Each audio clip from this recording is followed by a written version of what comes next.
Assalamualaikum warahmatullahi wabarakatuh. Perkenalkan, nama saya M. Thorik Dwi Rizkylah dengan NIM F1G221028. Di sini saya akan menjelaskan sedikit tentang mengkafani jenazah. Yang harus dijelaskan adalah pertama, kriteria kain kafan yang digunakan. Yang pertama, dibeli dari harta orang yang meninggal. Kain kafan yang digunakan untuk membungkus jenazah diutamakan untuk dibeli menggunakan harta dari orang yang meninggal.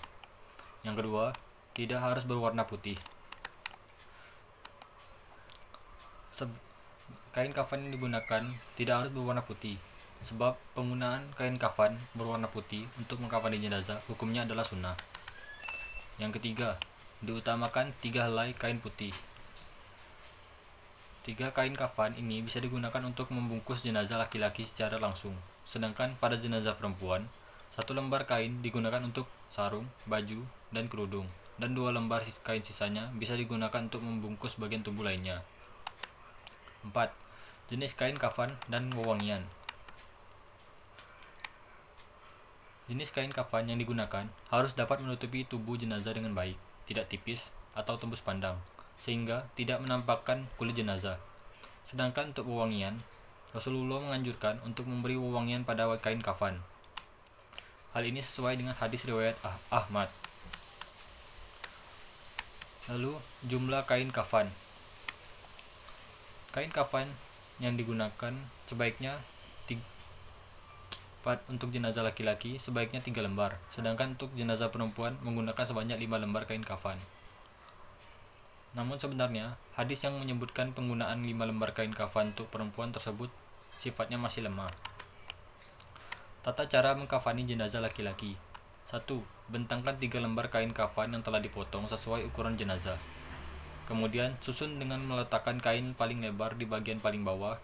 Tetapi jika kain memiliki lebar yang sama, maka geser kain yang di tengah sedikit ke kanan dan yang paling atas sedikit ke kiri, atau bisa juga sebaliknya.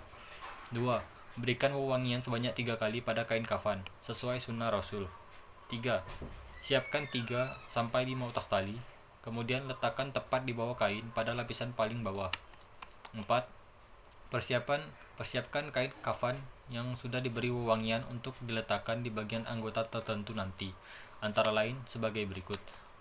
Yang pertama, bagian manfaat, antara lain kedua mata, hidung, kedua telinga, dan kemaluan.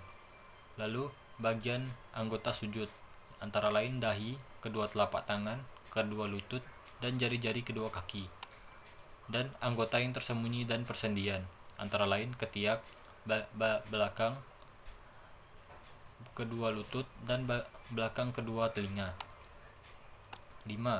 Setelah kain kafan siap seperti anjuran sebelumnya, maka angkat jenazah secara hati-hati lalu baringkan di atas kain kafan. Tutup bagian anggota badan tertentu, lalu selimutkan kain kafan selembar demi selembar, dimulai dari kain yang paling atas hingga yang paling bawah. Lalu ikatkan dengan tali-tali yang telah disiapkan di bawahnya. Lalu, tata cara mengkafani jenazah perempuan. 1. Bentangkan 2 lembar kain kafan yang telah dipotong sesuai ukuran tubuh jenazah, lalu letakkan kain sarung tepat pada badan antara pusar dan kedua lututnya. 2. Persiapkan baju kurung dan kerudung. 3. Sediakan 3-5 utas tali dan letakkan di paling bawah kain kafan. 4. Sediakan kapas yang telah diberikan wewangian yang nanti diletakkan pada anggota badan tertentu. 5. Angkat dan letakkan jenazah di atas kain kafan secara hati-hati. 6. Berikan kain kafan yang sudah diberi wewangian ke tempat anggota tubuh manfaat atau lubang terus seperti pada jenazah laki-laki. 7. Letakkan kain sarung pada tubuh jenazah antara pusar dan kedua lutut. Pasangkan baju kurung sekaligus kerudung atau penutup kepala. Bagi yang berambut panjang, bisa dikepang jadi 2/3 dan diletakkan di atas baju kurung tadi, tepatnya di bagian dada.